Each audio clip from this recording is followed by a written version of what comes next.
اللہ اے اللہ اے اللہ۔ نحمده ونصلي على رسوله الكريم، أما بعد، أحسن الكلام كلام الله، وأحسن الهدي هدي محمد صلی اللہ علیہ وسلم۔ حضرات محترم،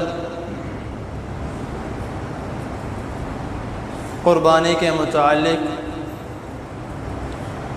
احکام و مسائل آپ کے سامنے بیان کیے جا رہے ہیں۔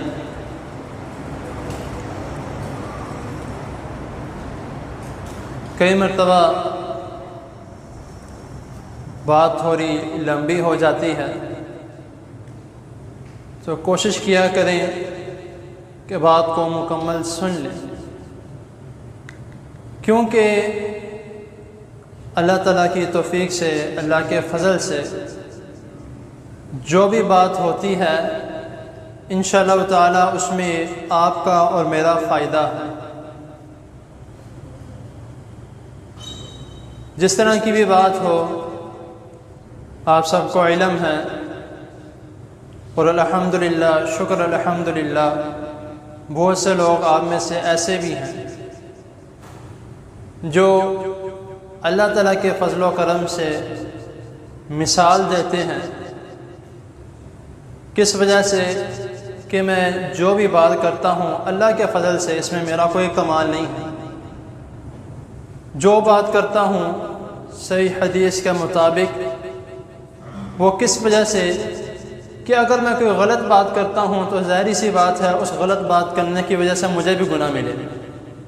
جتنے لوگ اس پر عمل کریں گے، جتنے لوگ اس کو جانیں گے، ظاہری سی بات ہے جو جو سنتا جائے گا اور عمل کرتا جائے گا اس کا مجھے گناہ ملتا جائے گا۔ تو میں اس لیے کوشش کرتا ہوں کہ جو بھی بات آپ کے سامنے بیان کرتا ہوں تو اس حدیث کا نمبر یا اس آیت کا نمبر میں لازمی بیان کر دیتا ہوں۔ تو اگر میں بیان نہ کروں یا اس درس میں آپ سے گفتگو کرتے ہوئے میرے سے وہ حدیث کا یا آیت کا جو ریفرنس ہے وہ بیان نہ کیا جائے تو انشاءاللہ تعالی جو ویڈیو بن رہی ہے اس میں لازمی طور پر میں نیچے وہ ریفرنس دے دیتا ہوں تاکہ جو دیکھنے والے ہیں ان کو بھی سامنے مل جائے۔ بعد میں پھر اکثر لوگ سوال کرتے ہیں، آپ صاحب آپ نے بات کہی ہے تو کہاں سے کہی ہے، اس کا کوئی ثبوت دیں۔ تو اس لیے شکر اللہ کا، میں کوشش کرتا ہوں کہ جو بھی بات کی جائے اس کا ثبوت لازمی ہو۔ تو آج کا جو ہمارا سبق ہے وہ کچھ اس طرح سے ہے کہ آج سے کئی صدیوں پہلے، کئی عرصہ پہلے ہمارے لیے دو ایسے نمونے، رائل ماڈل، جن کی سنت ہم آج تک پوری کرتے آ رہے ہیں، وہ کون ہیں؟ دو باپ بیٹے، حضرت ابراہیم خلیل اللہ، جن کو اللہ تعالیٰ نے یہ صفت دی ہے خلیل اللہ، اور جو حضرت اسماعیل علیہ السلام ذبیح اللہ، جو اللہ تعالیٰ کے لیے ذبح ہونے کے لیے تیار ہے۔ تو یہ دو باپ بیٹے، ان کی ایک ایسی مثال جو آج تک کوئی اور نہیں دے سکا۔ باپ نے حکم دیا اللہ تعالیٰ کے حکم سے اپنے بیٹے کو کہ اللہ تعالیٰ کا حکم ہے کہ میں تمہیں ذبح کروں، تو حضرت اسماعیل علیہ السلام انہوں نے یہ تک نہیں کہا کہ آپ مجھے ذبح کریں گے، میں تو آپ کا بیٹا ہوں۔ انہوں نے کیا کہا؟ سیدھے سیدھے الفاظ بولے کہ اگر آپ کو اللہ تعالیٰ نے حکم دیا تو جلدی کیجیے۔ سیدھے سیدھے الفاظ کہ اگر آپ کو اللہ تعالیٰ نے حکم اللہ تعالیٰ نے حکم دیا ہے تو جلدی کیجیے، دیر نہ کیجیے۔ تو آج اگر ہم یہ دیکھا جائے تو کوئی اولاد ذبح کرنے کی تو دور کی بات ہے، اگر کسی کو یہ کہہ دیا جائے یا باپ اپنے بیٹے کو یہ کہہ دے کہ بیٹا باہر نہیں جانا، بغیر میرے سے پوچھے باہر نہیں جانا، یا تم موبائل استعمال کرتے ہو، کیا کرتے ہو اس میں مجھے بھی دکھاؤ۔ اگر کوئی آج باپ یہ پوچھ لے تو مجال ہو کوئی بچہ آگے سے یہ کہہ دے کہ ٹھیک ہے جیسا آپ نے حکم دے دیا میں مان لوں۔ کوئی بھی کہتا ہے، کوئی بھی نہیں کہتا۔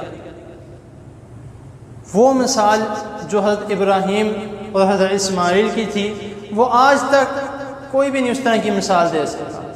مثال تو دور کی بات ہے، میں یہ کہوں گا کہ وہ جو مکمل جملہ تھا نا، اس کا جو ایک حرف ہے اس کے برابر بھی آج تک کوئی نہیں اتر سکتا۔ اب وہ سنت جو ہے وہ آج تک چلی آ رہی ہے، وہ کون سی سنت ہے؟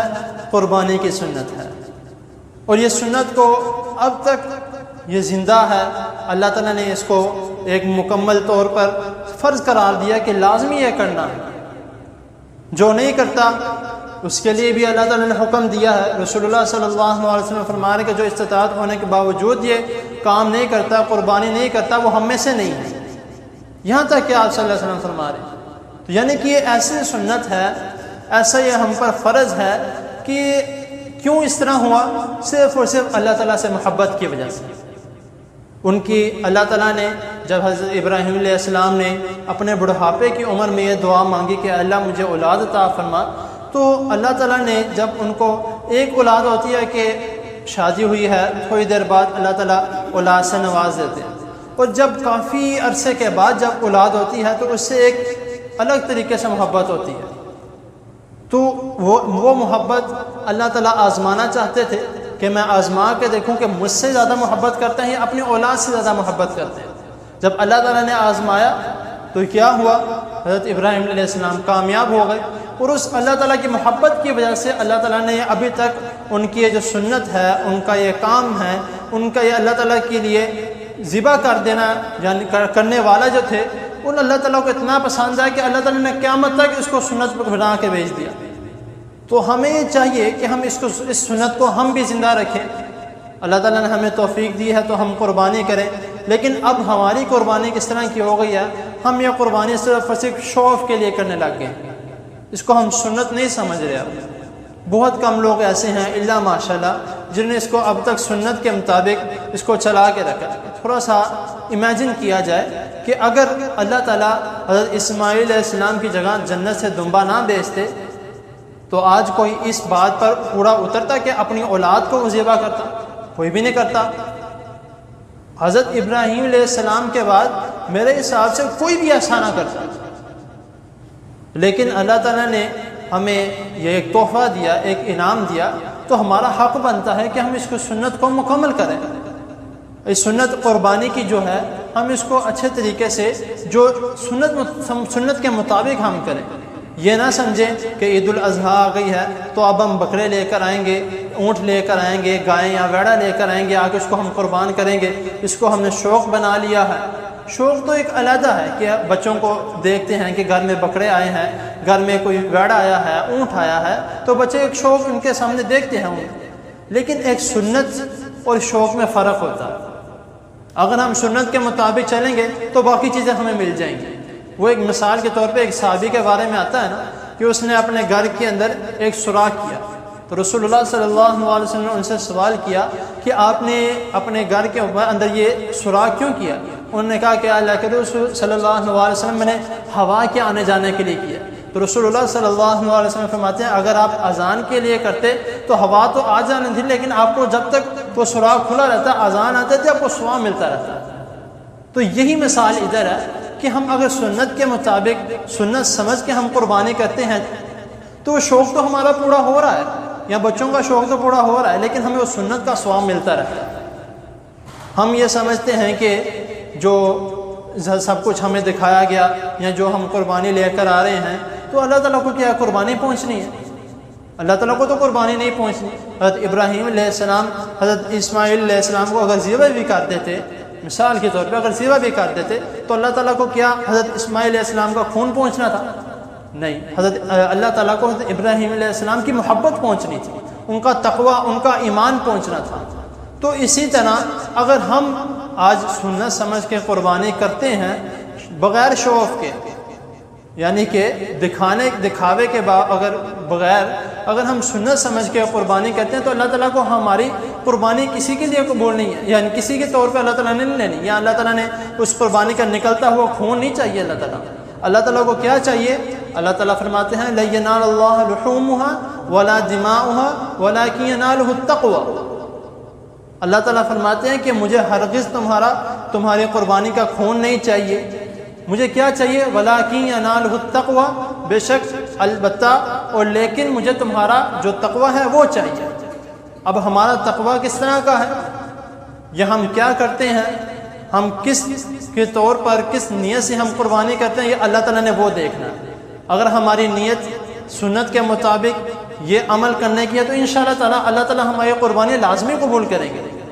رسول اللہ صلی اللہ علیہ وسلم کا فرمان ہے کہ اگر انسان کی نیت اچھی ہے، اس کا وہ صرف اور صرف ایک تقوی کی بنیاد پر، ایک ایمان اسلام کی بنیاد پر اگر وہ قربانی کر رہا ہے، تو جب وہ اپنا قربانی کا جانور ذبح کرتا ہے، اس کے خون کا قطرہ گرنے سے پہلے اللہ تعالیٰ اس کو معاف کر دیتے ہیں، اس کے گناہ بخش دیتے ہیں اللہ تعالیٰ۔ تو یہ ہمیں قربانی کا جو سلسلہ ہے یہ ہمیں سنت سمجھ کے کرنا چاہیے، نہ کہ صرف اور صرف شوق سمجھ کے یا ایک ڈیوٹی سمجھ کے یا یہ سمجھ کے جو عید الاضحیٰ آ گئی ہے تو ہم نے اب قربانیاں لینے جانا ہے۔ تو ہمیں قربانی کا لفظ جو ہے وہ اس کو سمجھنا چاہیے۔ قربانی کسے کہتے ہیں؟ قرب سے، قریب سے یہ الفاظ نکلا۔ تو جب ہم قربانی کرتے ہیں سنت کے مطابق تو ہم اللہ تعالیٰ کے قریب ہوتے جاتے ہیں۔ حضرت ابراہیم علیہ السلام کو اللہ تعالیٰ نے کیا لقب دیا؟ خلیل اللہ، اللہ تعالیٰ کا دوست لقب دیا۔ وہ کس وجہ سے؟ صرف اور صرف قرب الہی کی وجہ سے۔ تو ہمیں بھی اگر ہم چاہتے ہیں کہ ہمیں بھی اللہ تعالیٰ اپنا دوست بنائے، تو ہمیں بھی اگر اللہ تعالیٰ کے قریب ہونا ہے تو ہمیں اس قربانی کے لفظ کو سمجھنا ہوگا۔ تو اللہ تعالیٰ کی توفیق سے اور اللہ تعالیٰ کے حضور دعا ہے اللہ تعالیٰ ہم جو بھی قربانیاں لیں اللہ تعالیٰ ہماری قبول و منظور فرمائے۔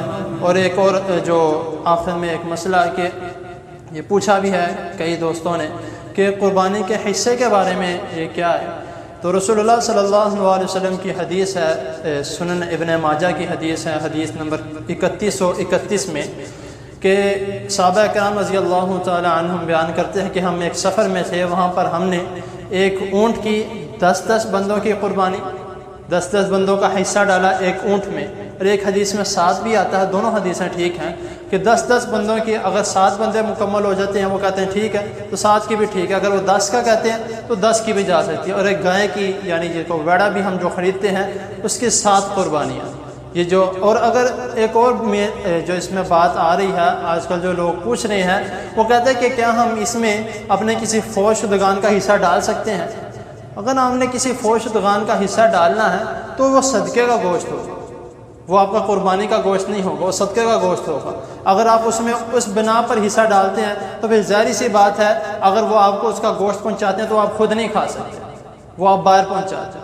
اگر کوئی یہ چاہتا ہے کہ میں جانور لے کر آیا ہوں یا بکرے لے کر آیا ہوں، ایک کسی اور کے نام پر بھی لے آؤں، وہ بھی لا کر ذبح کر سکتا ہے، لیکن وہ خود نہیں کھا سکتا، وہ بھی باہر بانٹ دیں۔ اکثر لوگ یہ کہتے ہیں کہ میں اپنے فوج شدگان جو والدین ہیں ان کے لیے میں کر رہا ہوں، تو میرے حساب سے ان کے لیے کرنے کی ضرورت نہیں ہے۔ وہ کیوں؟ کیونکہ ہم کوئی بھی نیک اعمال کرتے ہیں، چھوٹا سے چھوٹا عمل کیوں نہ ہو، کوئی بھی نیک عمل کریں تو وہ ان کو پہنچ جاتا ہے۔ جس طرح میں نے شروع میں بیان کیا تھا کہ ہم ادھر قربانی کرتے ہیں یا ادھر کوئی نیک اعمال کرتے ہیں تو اس کا ثواب اینڈ تک پہنچ رہا ہے، حضرت آدم علیہ السلام تک بھی پہنچ رہا ہے اور رسول اللہ صلی اللہ علیہ وسلم تک بھی پہنچ رہا ہے، کیونکہ ان کی ہدایت سے ہم سیدھے راستے پر چلے تو ان تک بھی یہ پہنچ رہا ہے۔ تو ہمیں اس کے لیے کچھ کرنے کی ضرورت نہیں ہے، تو انشاءاللہ تعالی ہم جو بھی اعمال کریں گے وہ ان تک بھی پہنچے گا اور آگے بھی انشاءاللہ تعالی اینڈ تک پہنچتا رہے گا۔